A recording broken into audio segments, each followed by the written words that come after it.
So most men and women today, when asked about angels, would give a vague description of spirit-like winged creatures, decked with halos, inhabiting heaven.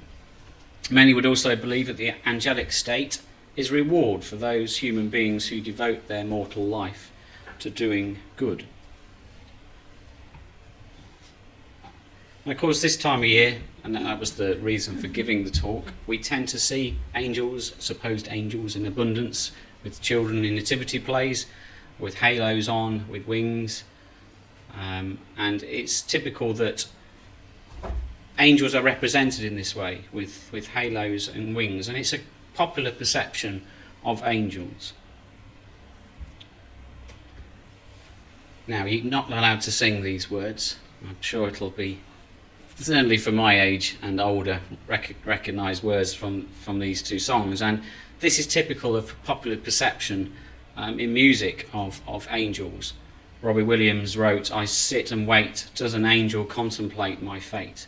And through it all she offers me protection, a lot of love and affection." So you begin to see the popular perception of angels in music. And Eurythmics, "No one on earth could feel like this. I'm thrown and overblown with bliss. There must be an angel playing with my heart." So you get these themes of judgment, of good or evil, of protection, of a guardian, of a personal angel, of love, of cherubs, and playing with emotion, love and affection, playing with my heart. So this is the popular perception of angels in music. And so we add to that, as we said, popular perception of them having wings, of particularly being female, of being supernatural, of being dressed in white. And other common ideas, as we've said already, they're often associated with love as guardian angels, but there is this idea of a fallen angel, so angels that have become wicked as well as being good. And the reference to angel is common among many religions, not just Christianity. But particularly at this time of year, we consider, do angels have wings? If we can generalise them, we might say that most Christians would say yes to this question, as we've seen. If we were to ask for what evidence there was for such an answer, then we might struggle to receive a response. Some might turn to the Renaissance painters, some to church history or storybooks. However, these are not sources of divine revelation. And so the real question is, what does the Bible say about this subject? So we hope to open up its pages and examine its teaching. So we believe that the Bible contains authentic information about angels, and so as angels are undeniably connected with God in heaven, and the Bible is, we believe, his holy, inspired word, it seems logical to turn to its pages to find out more about them. In so doing, we hope to discover facts rather than myth. So we're going to play a bit of Mythbusters tonight. We're going to bust some of those myths with real facts that we find written in the Bible. So the first one we want to consider is, firstly, angels do exist. The Bible teaches that angels are ministering spirits, as we've seen in that chapter we've just read from Hebrews 1 verse 14. Are they not all ministering spirits, sent forth to minister for them who shall be heirs of salvation? So they're to do service or perform. They're to be in attendance. So they're sent forth by God to help those called to a knowledge of God's truth and to bring about God's purpose with the earth. They currently work under the direction of the Lord Jesus Christ, who since his resurrection and ascension to glory has been given by God authority over them, as we read in 1 Peter 3. If the question were asked where exactly did these ministering spirits come from, we would have to answer honestly that the Bible is mainly silent on this account. It must therefore not be necessary for our salvation to know the answer to this question at the present time. In the Bible, angels are often used by God as his representatives, and as such are often given the name of God. For example, we can read of this in Exodus chapter 23 and verse 20. Exodus 23, verse 20. Behold, I send an angel before thee to keep thee in the way, and to bring thee into the place which I have prepared. Beware of him, and obey his voice. Provoke him not, for he will not pardon your transgressions. For my name is in him. The Bible speaks of angels many times in the Old and New Testament. We'll demonstrate that. So it's not just an Old Testament thing or a New Testament thing. Angels are spoken of in both Testaments, and they play many roles and take part in many events, and they are not imaginary or fictitious. And so, as we said, the second of these are angels are God messengers. The meaning of an angel means in the Hebrew word malak, which means messenger, and in the New Testament word angelos, or messenger. And so the Bible word means messengers. The angels are God's messengers. They were present at creation and are at work for God in the world. They are immortal beings and cannot sin. We're not told how many angels there are, but we know that there are many of them. Jesus once said that he could have called for more than 12 legions of angels to help him. That's more than 72,000 angels. The angels represent God and act with his authority and power to do his will. The Bible teaches that these angels are always obedient to God and to his will. So we can also look at this in Psalm 103 as an example. We can turn to the Psalms.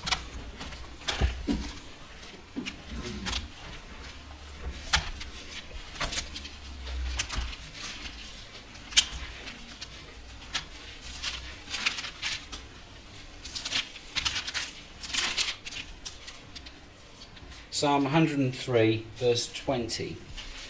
Bless the Lord, ye his angels, that excel in strength, that do his commandments, hearkening unto the voice of his word. Bless ye the Lord, all ye his host, ye ministers of his that do his pleasure. And so the Bible tells us clearly that angels give God's messages. They guide people. They protect and deliver God's people. And they punish people. Another example we'd like to look at is from Judges chapter 2, where we can see evidence of exactly what we're talking about. Judges chapter 2, verse 1. And an angel of the Lord came up from Gilgal to Bochim, and said, I made you to go up out of Egypt, and have brought you unto the land which I swear unto your fathers, and I said, I will never break my covenant with you. And ye shall make no league with the inhabitants of this land. Ye shall throw down their altars, but ye have not obeyed my voice. Why have ye done this? Wherefore I also said, I will not drive them out from before you, but they shall be as thorns in your sides, and their God shall be a snare unto you. And it shall come to pass when the angel of the Lord spake these words, and it came to pass when the angel of the Lord spake these words unto the children of Israel, that the people were lifted up their voice, and they wept. And so we see, don't we, in this chapter, a specific instruction, don't we? A specific message that the children of Israel then received and wept. And a further example we've got here is from, again, in Judges chapter 6, and this is with Gideon.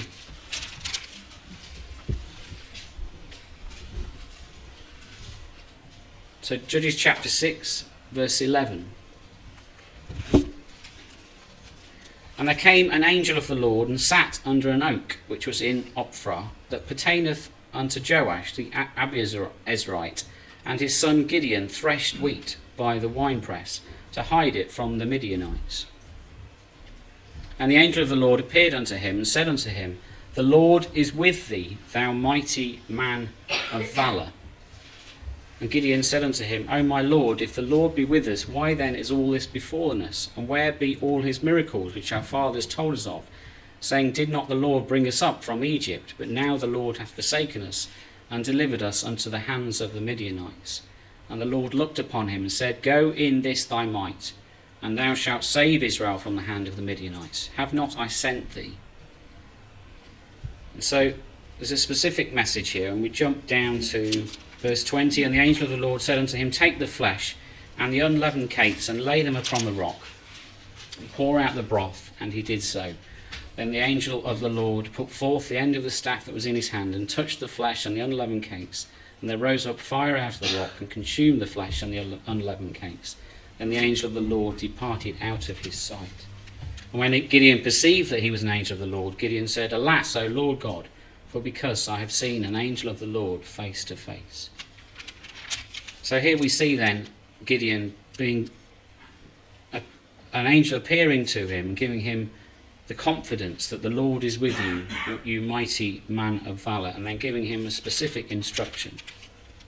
And this is a perfect example of the type of events we see in the Bible, where faithful men and women are visited by angels and given a message. And obviously the one that we see referred to this time of year particularly is in the Old Testament, in Luke chapter 1 verse 26. We won't turn it up, we'll just reference its familiar words. Now in the 6th month the angel Gabriel was sent by God to a city of Galilee named Nazareth, to a virgin betrothed to a man whose name was Joseph, of the house of David. The virgin's name was Mary.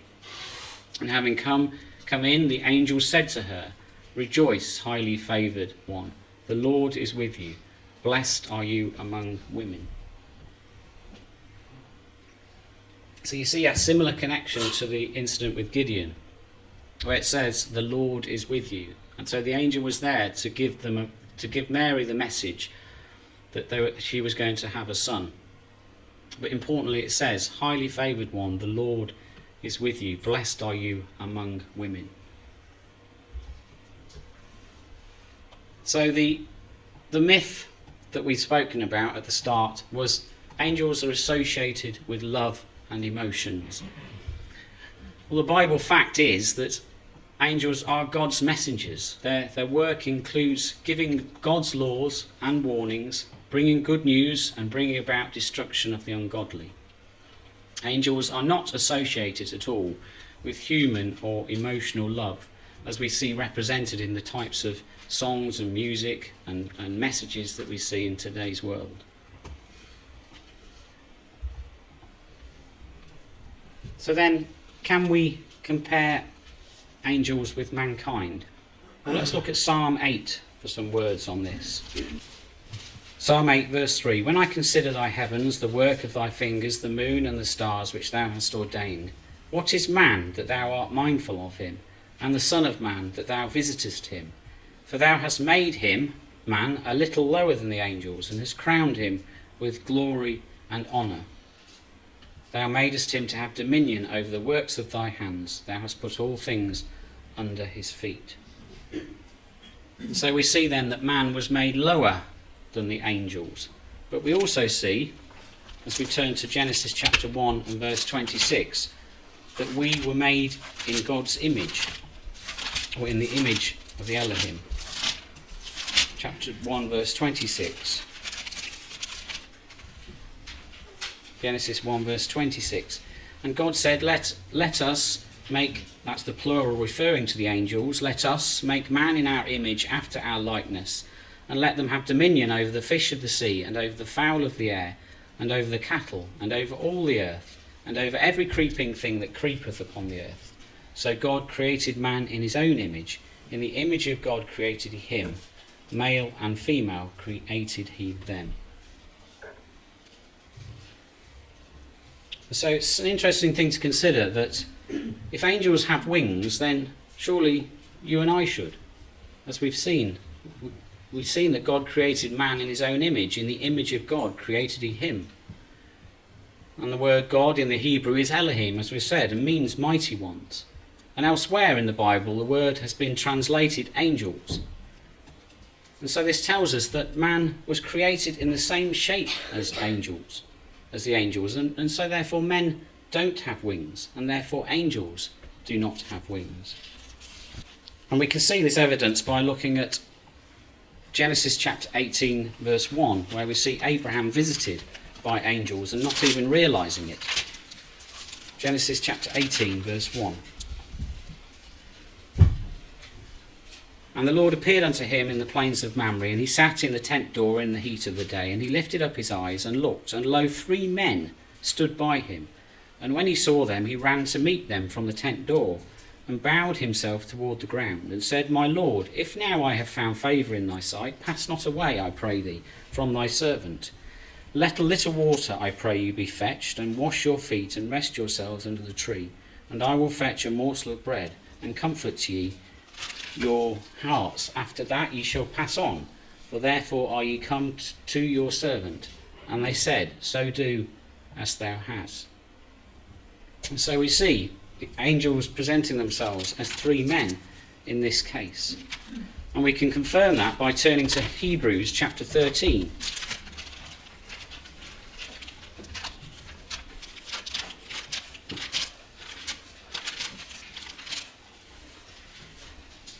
Hebrews 13, let brotherly love continue. Be not forgetful to entertain strangers, as Abraham did, for thereby some have entertained angels unaware.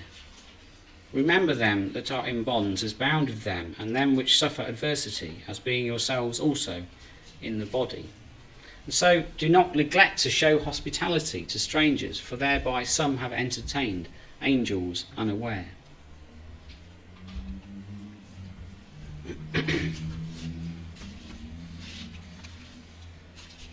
So the other question we ask is, do angels need wings?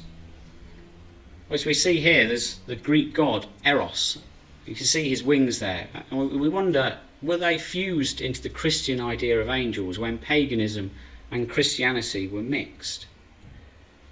It was probably so that the idea of wings entered Christianity through the ideas of paganism. Many of the pagan gods had wings. These inventions of man would have been given wings because in ancient times this was the only known way of flying and travelling swiftly. Of course, immortal, powerful beings, do not need wings to get around. The power of God, the Almighty Creator, is not constrained by rules of nature which he has created. We see then in the Bible many instances of people that God effectively teleports using his spirit or power. And this shouldn't surprise us. As we've said, God created everything we see around us. Science is a study of this creation, and for the most part it has set rules which men can define and examine.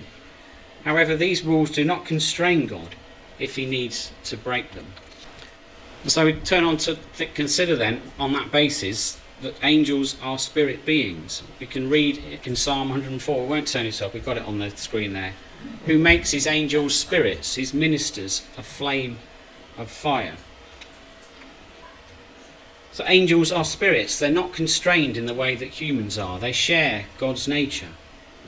And Jesus, after his resurrection, ascended up into heaven in front of his disciples. And this is what we read in Acts 1 verse 9. We will turn this up. Acts chapter 1 verse 9. But ye shall receive power. After that the Holy Spirit has come upon you, and ye shall be witness unto me both in Jerusalem and in all Judea and in Samaria and unto the uttermost part of the earth. And when he had spoken these things, while they beheld, he was taken up, and a cloud received him out of their sight. And so then we ask ourselves, did Jesus have wings? Well, nobody would suggest that. So if he could fly by the power of God without wings, why then would angels need wings? And then we consider the example of Philip, an early believer. And we have a record of that in Acts chapter 8, where we see him preaching to an Ethiopian eunuch. Acts chapter 8 verse 39.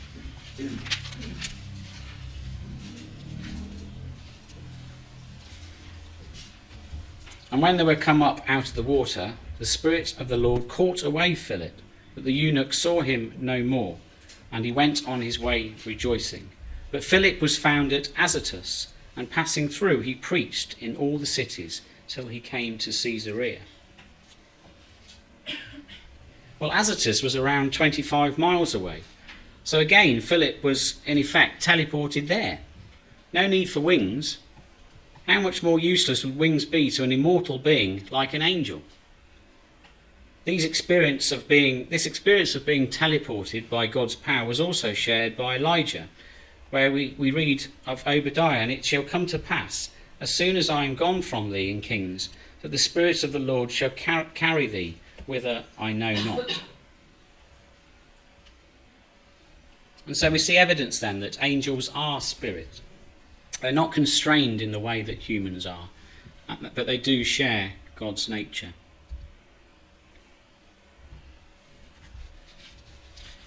We'll jump back to the Old Testament, look at Judges 13 as another example. In this case with Samson's parents. And Manoah said unto the angel of the Lord, What is thy name, that when thy sayings come to pass we may do thee honour?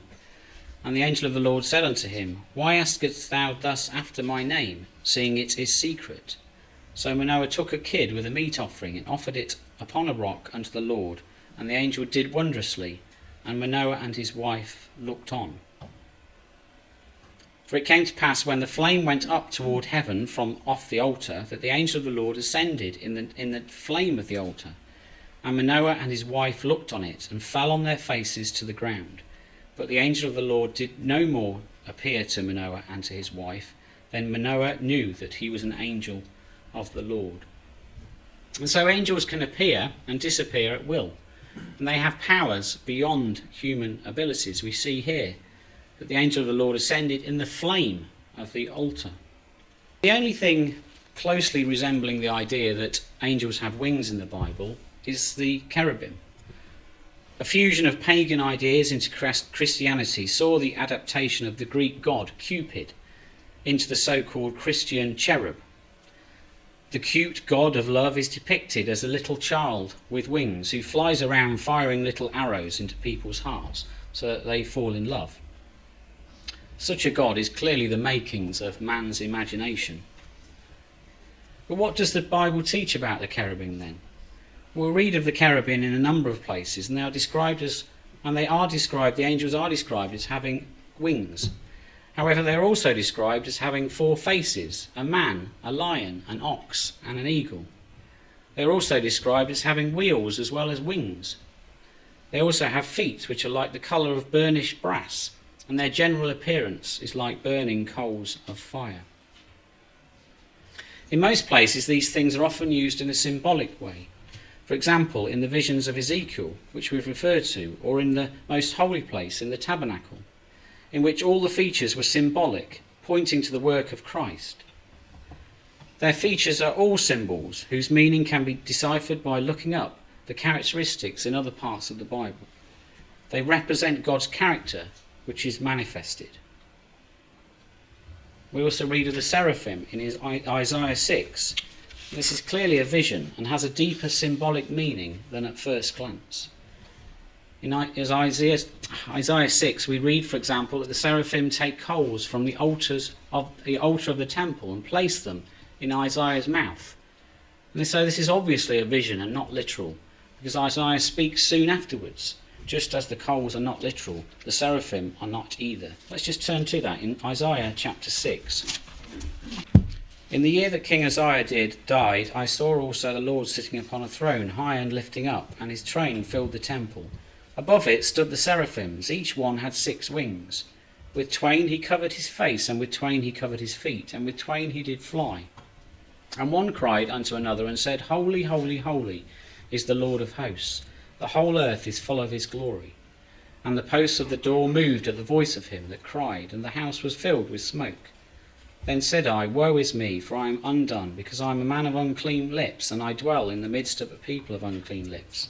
For mine eyes have seen the King, the Lord of hosts. Then flew one of the seraphims unto me, having a live coal in his hand, which he had taken with the tongs from off the altar. And he laid it upon my mouth, and said, Lo, this hath touched thy lips, and thine iniquity is taken away, and thy sin purged.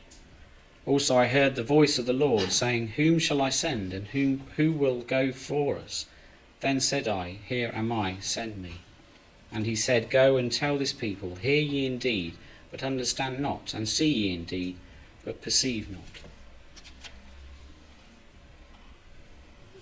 And so, just as the coals are not literal, the seraphim isn't either. And so, can we take these symbolic creatures and apply their symbolic characteristics as literal elements of an angel? It seems like quite a jump to assume that because a symbolic cherubim has symbolic wings, that they should be made literal on a literal angel. And so with these ideas and what we've turned up, The myth is that angels have wings, that they are depicted as female, and that they're always dressed in white. Well, we've seen from the Bible that angels don't have wings. They appear like men and dress as men would. Angels are only ever male when we meet them in the Bible.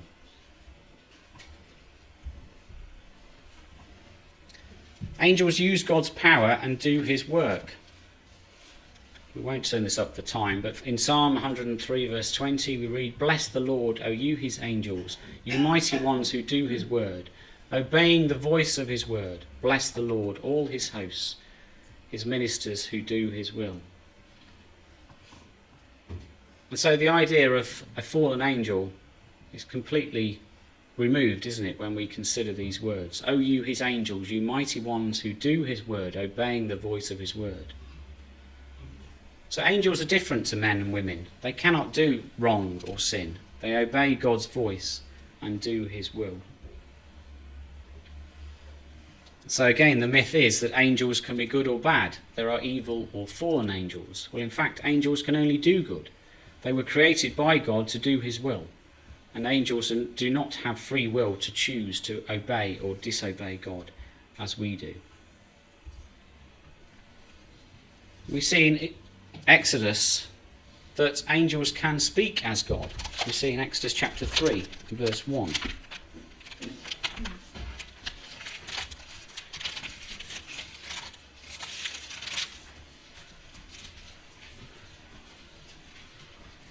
Now Moses kept the flock of Jethro, his father-in-law, the priest of Midian, and he led the flock to the backside of the desert, and came to the mountain of God, even to Horeb.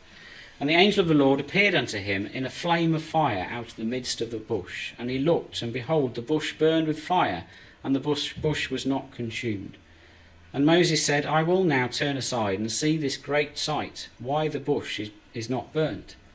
And when the Lord saw that he turned aside to see, God called unto him out of the midst of the bush, and said, Moses, Moses. And he said, Here am I. And he said, Draw not nigh hither, put off thy shoes from off thy feet, for the place whereon thou standest is holy ground. Moreover he said, I am the God of thy father, the God of Abraham, the God of Isaac, and the God of Jacob. And Moses hid his face, for he was afraid to look upon God. And so we see the angel of the Lord taking God's name to himself as he speaks as God, as he speaks as God's representative. And we're also familiar with Jacob's ladder, where he dreamt in Genesis chapter 28. Jacob dreamed, and behold, there was a ladder set upon the earth, and the top of it reached to heaven. And behold, the angels of God were ascending and descending upon it. So there are many angels at work in both heaven and in the earth. And also in Revelation chapter 5 verse 11, And I beheld, and I heard the voice of many angels round about the throne, and the living creatures and the elders, and the number of them was 10,000 times 10,000, and thousands of thousands, so multiple angels working in both heaven and the earth.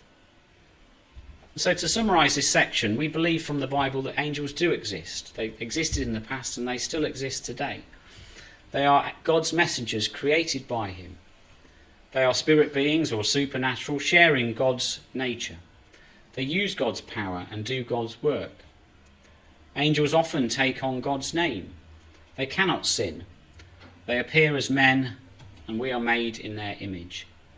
There are very many angels, both in heaven and on the earth. But so what? What does this mean for us? Why would we want to consider this topic tonight? Well, if we are disciples of Jesus Christ, God's angels play an important part in our life. If we remember, when we started off our talk with Hebrews 1 verse 14, we read, Are they not all ministering spirits sent out to serve for the sake of those who are to inherit salvation? Sent out to serve for the sake of those who are to inherit salvation. Well, heirs of salvation are those people who respond to God and faithfully follow after him. Angels are therefore working to protect those that love and obey him. There's a good example of this by turning to Psalm 34, which is a psalm of David, where he marvels at the protection that he has from God's angels.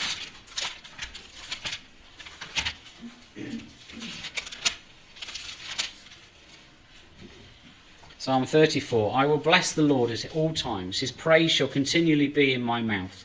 My soul shall make her boast in the Lord. The humble shall hear thereof and be glad. O magnify the Lord with me, and let us exalt his name together. I sought the Lord, and he heard me, and delivered me from all my fears. They looked unto him, and were lightened, and their faces were not ashamed. This poor man cried, and the Lord heard him, and saved him out of all his troubles. Importantly then, the angel of the Lord encampeth round about them that fear him, and delivereth them. So God's help comes for the faithful. God protects those faithful, as we see here. The angel of the Lord encampeth round about them that fear him, and delivereth them. We can also see an example of this in Acts chapter 12 with Peter. So jumping to the New Testament. Acts chapter 12. Now about that time Herod the king stretched forth his hands to vex certain of the church, and he killed James the brother of John with the sword. And because he saw it pleased the Jews, he proceeded further to take Peter also. And when he had apprehended him, he put him in prison, and delivered him to 4 quaternions of soldiers to keep him, intending after Easter to bring him forth to the people. Peter therefore was kept in prison, but prayer was made without ceasing of the church unto God for him. And when Herod would have brought him forth, the same night Peter was sleeping between 2 soldiers bound with 2 chains, and the keepers before the door kept the prison. And behold, the angel of the Lord came upon him, and a light shined in the prison, and he smote Peter on the side, and raised him up, saying, Arise up quickly. And his chains fell off from his hands. And the angel said unto him, Gird thyself, and bind on thy sandals. And so he did. And he saith unto him, Cast thy garment about thee, and follow me. And he went out and followed him, and wist not that it was true, which was done by the angel, but thought he saw a vision. Verse 11, And when Peter was come to himself, he said, Now I know of a surety that the Lord hath sent his angel, and hath delivered me out of the hand of Herod, and from all the expectation of the people of the Jews. And when he had considered the thing, he came to the house of Mary, the mother of James, whose surname was Mark, where many were gathered together, praying. And so we see an angel delivering him from the prison there. Well, in Matthew 18 we read, See that you do not despise one of these little ones, talking of the children that were brought before Jesus. For I tell you that in heaven their angels always see the face of my Father who is in heaven. Becoming a disciple of Jesus puts us in the care of God and the angels who do his work, serving those who are to inherit salvation. But it isn't a promise of personal protection, as we see when we look at Jesus' trial in Matthew chapter 4.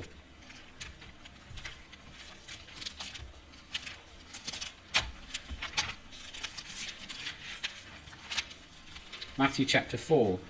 Then was Jesus led of the Spirit from the wilderness to be tempted of the devil. And when he had fasted 40 days and 40 nights, he was afterward an hungered. And when the tempter came to him, he said, If thou be the Son of God, command that these stones be made bread. But he answered and said, It is written, Man shall not live by bread alone, but by every word that proceedeth out of the mouth of God. Then the devil taketh him up into the holy city, and setteth him on a pinnacle of the temple, and saith unto him, If thou be the Son of God, cast thyself down, for it is written, He shall give his angels charge concerning thee, and in their hands they shall bear thee up, lest at any time thou dash thy foot against a stone. Jesus said unto him, It is written again, Thou shalt not tempt the Lord thy God.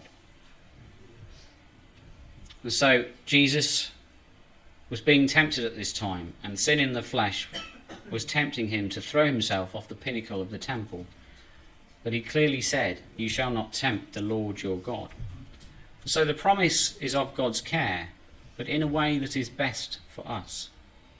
We read in Romans 8, and we know that for those who love God, all things work together for good, for those who are called according to his purpose. And the angels will have an important future role, to gather Jesus' followers, to be with him when he returns to set up God's kingdom in earth. In Matthew chapter 24 we read of this. Verse 30, And then shall appear the sign of the Son of Man in heaven, and then shall all the tribes of the earth mourn, and they shall see the Son of Man coming in the clouds of heaven with power and great glory. And he shall send his angels with a great sound of a trumpet, and they shall gather together his elect from the four winds, from one end of heaven to the other. And so we see, when the Son of Man returns, he will send out his angels with a trumpet call, and they will gather the elect from the four winds, from one end of heaven to the other. So to gather Jesus' followers, to be with him, to set up God's kingdom on earth. And lastly, the believers will be granted immortality and effectively take on the spirit nature as the angels, as we see in Luke 20.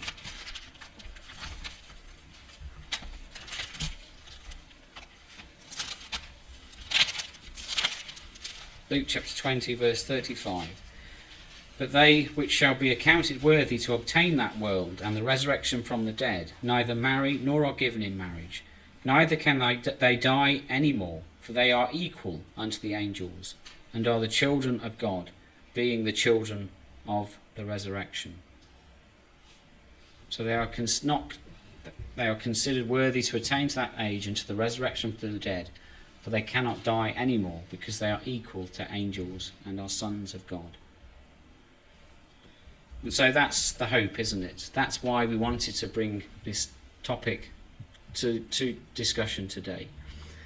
If we become disciples of Jesus, we have God's promise of care through his angels today, and a nature like theirs in the future. And so it does matter that we have a clear understanding of what the angels are and their form and purpose, that we have a clear understanding of the Bible message to become disciples of Christ, and therefore have care through his angels today, and a nature like theirs in the future.